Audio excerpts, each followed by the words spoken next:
大家好，我是田园，今天给大家分享一个古早蛋糕的做法。首先我们在大碗里面准备80克的食用油，先往里面加入75克的牛奶，然后用打蛋器先把它们充分搅拌均匀。搅匀后，我们再往里面筛入90克的低筋面粉，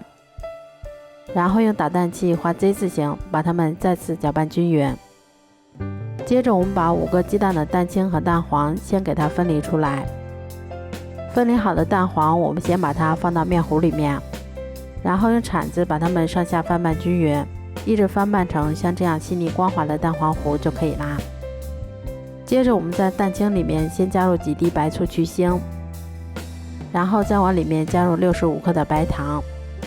接着我们用电动打蛋器把它们高速搅拌8分钟左右，一直打发到提起打蛋器能够形成像这种倒三角的状态就可以啦。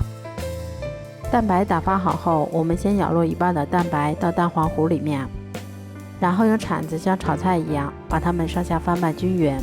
这一步我们不要花圈搅拌，以免消泡影响成品的蓬松。翻拌均匀后，我们再把它倒入剩下的蛋白里面，然后用同样的手法把它们再次翻拌均匀就可以啦。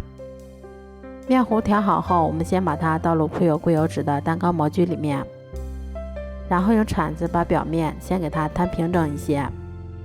最后我们再给它稍微震动几下，排出里面的大气泡。烤箱预热好后，我们在烤盘里面先加入适量的清水，